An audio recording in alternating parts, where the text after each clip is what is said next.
విజయసాయిరెడ్డి గారితో ఆయన భేటీలో చాలా విషయాలు మాట్లాడుకున్నాం. ఆయన జగన్మోహన్ రెడ్డి గారి దగ్గర పడిన ఇబ్బందుల గురించి చెప్పారు. రాబోయే రోజుల్లో మీడియాను పెట్టుకోబోతున్నారని చెప్పారు. ఇలా చాలా విషయాలు మాట్లాడుకున్నాం. of which I am not at liberty to disclose. కానీ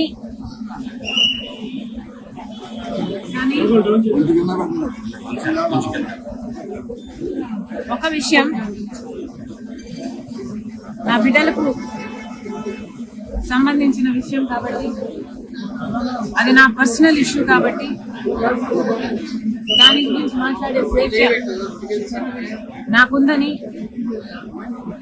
భావిస్తూ ఆ ఒక్క విషయం మాత్రం చెప్పదలుచుకున్నాం.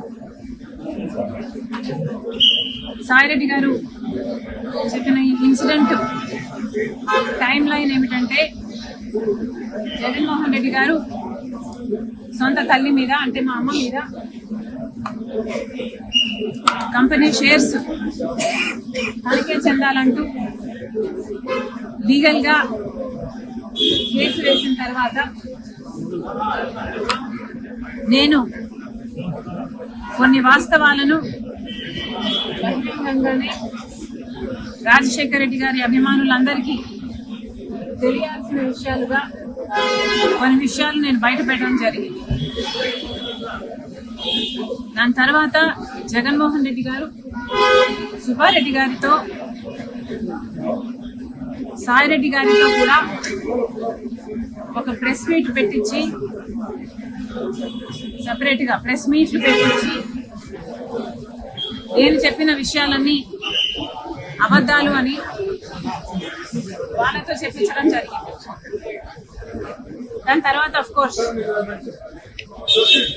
అమ్మగారు విజయమ్మ గారే బహిరంగంగా, లేదు సాయిరెడ్డి గారు సుబ్బారెడ్డి గారు చెప్పిన విషయాలలో వాస్తవం లేదు అని చెప్తూ, వాళ్ళు చెప్పిన విషయాలు అవాస్తవం చెప్తూ, ఒక బిడ్డ ఇంకో బిడ్డకు ద్రోహం చేస్తుంటే చూస్తూ తట్టుకోవడం చాలా కష్టం కాబట్టి కొన్ని విషయాలు బహిరంగంగా చెప్తున్నానని చెప్తూ, జగన్మోహన్ రెడ్డి గారు నాకు అన్యాయం చేస్తున్నారని విజయమ్మ గారే బహిరంగంగా లేఖ రాసి చెప్పడం జరిగింది. ఆ టైం లైన్ లో, ఆ సినారియోలో జగన్మోహన్ రెడ్డి గారికి విజయసాయి రెడ్డి గారికి మధ్య జరిగిన సంభాషణ గురించి, ఆ ఇన్సిడెంట్ గురించి విజయసాయి రెడ్డి గారు నాకు చెప్పడం జరిగింది. ఒకరోజు జగన్మోహన్ రెడ్డి గారు సాయిరెడ్డి గారికి ఫోన్ చేసి, ఇలా షర్మిలమ్మ ఈ విషయాలన్నీ బయట పెట్టింది,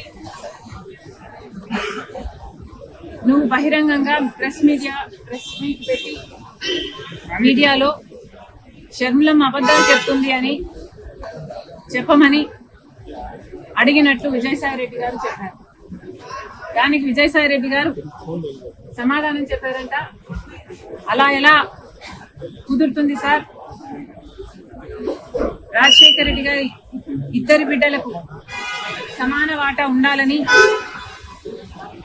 రాజశేఖర రెడ్డి గారు ఉన్నప్పుడే జరిగిన డిస్కషన్స్ లో మీరు నేనే కాదు సార్, ఆ డిస్కషన్స్ లో చాలా సార్లు షర్మిలమ్మ గారు, భారతమ్మ గారు, విజయమ్మ గారు అందరూ ఉన్నారు. మరి ఇంతమందికి తెలిసిన విషయం అబద్ధమని నన్ను ఎలా చెప్పమంటారు? నా వల్ల కాదు, ఈ ఒక్కసారికి ఈ ఒక్క విషయంలో నన్ను వదిలేయండి అని బ్రతిమాలుకున్నారట. దాంతో జగన్మోహన్ రెడ్డి గారు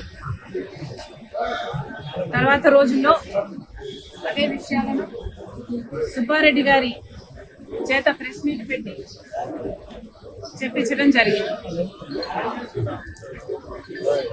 ఆ ప్రెస్ మీట్ తర్వాత జగన్మోహన్ రెడ్డి గారు మళ్ళీ సాయి రెడ్డి గారికి ఫోన్ చేశారని చెప్పారు. ఆ ఫోన్ కాల్లో మళ్ళీ జగన్మోహన్ రెడ్డి గారు లేదు తప్పదు, ఈ విషయం నువ్వు కూడా చెప్పాల్సి ఉంటుంది కాబట్టి ప్రెస్ మీట్ పెట్టి షర్మిలమ్మ చెప్తున్నది అబద్ధమని చెప్పాలని చెప్తే మళ్ళీ సాయి రెడ్డి గారు సార్ విజయమ్మ గారికి అన్ని విషయాలు తెలుసు, దయచేసి నన్ను బలవంత పెట్టకండి, నాకు ఈ విషయంలో జోక్యం చేసుకోవడం ఇష్టం లేదు, నన్ను వదిలేయండి అని ఎంత బ్రతిమాలినా జగన్మోహన్ రెడ్డి గారు ఒప్పుకోలేదని చెప్పారు. దాంతో అమ్మ నాకు తప్పలేదు, తప్పించుకోవడానికి నేను చాలా ప్రయత్నం చేశాను, తప్పనిసరి అయి నేను ఒప్పుకోవాల్సి వచ్చింది అని సాయి రెడ్డి గారు చెప్పారు. ఆ తర్వాత సరే సార్ ఇష్టం వచ్చినట్లే చెప్తాను నేను అని జగన్మోహన్ రెడ్డి గారు చెప్పాక జగన్మోహన్ రెడ్డి గారు ఏం మాట్లాడాలో, ఏ పాయింట్లు మాట్లాడాలో నేనే డిక్టేట్ చేస్తాను, నువ్వు నోట్ చేసుకో అని సాయి రెడ్డి గారితో చెప్పారట. ఆ తర్వాత 40 నిమిషాల పైన జగన్మోహన్ రెడ్డి గారు ఏ పాయింట్ ఎలా చెప్పాలి అని